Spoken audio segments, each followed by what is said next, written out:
মধ্যপ্রাচ্যের ভূ রাজনীতি এখন এক অদ্ভুত দোলাচলে।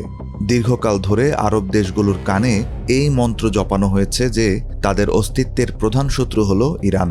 কিন্তু সাম্প্রতিক যুদ্ধ আর কূটনৈতিক বিশ্বাসঘাতকতার পর আজ নতুন করে ভাবতে বাধ্য হচ্ছে আরবরা, তাদের সবচেয়ে বড় শত্রু কি সত্যি প্রতিবেশী ইরান, নাকি তথাকথিত বন্ধু যুক্তরাষ্ট্র ও ইসরায়েল?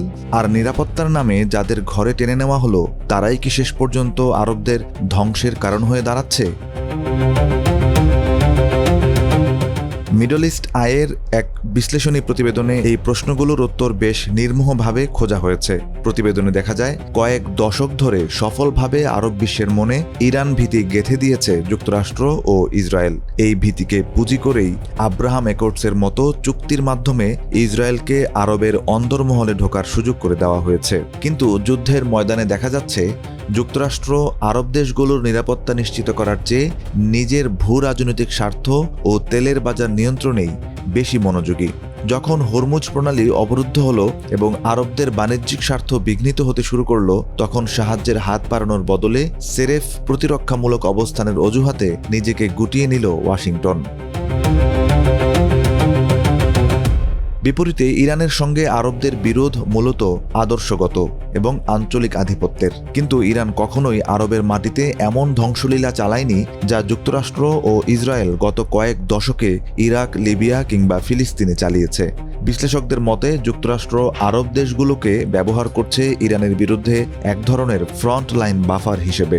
এতে করে আরব দেশগুলো সরাসরি সংঘাতের মুখে পড়লেও ওয়াশিংটন নিরাপদ দূরত্ব থেকে কেবল অস্ত্র বিক্রি করে মুনাফা লুটছে। এই কৌশলী প্রতারণা এখন বড় ধরনের উদ্বেগের জন্ম দিয়েছে আরব রাজপ্রাসাদগুলোতে। তারা বুঝতে পারছে ইসরায়েলের সঙ্গে জোট বেঁধে ইরানকে শত্রু বানানো আসলে তাদের নিজেদের নিরাপত্তার চেয়ে ইসরায়েলের নিরাপত্তা নিশ্চিত করার একটি ফাঁদ মাত্র।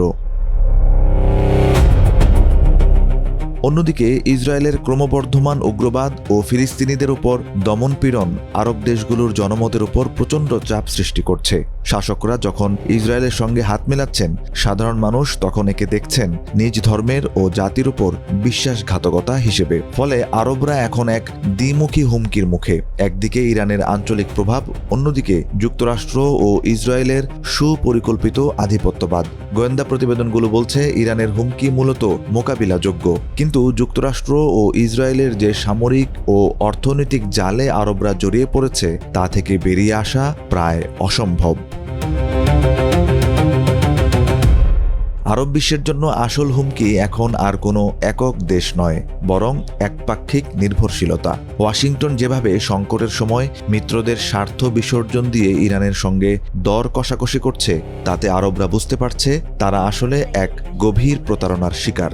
প্রতিবেশীর সঙ্গে বৈরিতা মিটিয়ে ফেলা হয়তো সম্ভব, কিন্তু রক্ষক সেজে যারা ভক্ষকের কাজ করছে, তাদের কবল থেকে মুক্তি পাওয়াই এখন মধ্যপ্রাচ্যের দেশগুলোর জন্য সবচেয়ে বড় চ্যালেঞ্জ। যুদ্ধের আগুন যখন দোরগোড়ায়, তখন আরবরা বুঝতে পারছে আসল শত্রু হয়তো চেনা অবয়বে নেই, আছে বন্ধুত্বের ছদ্মবেশে।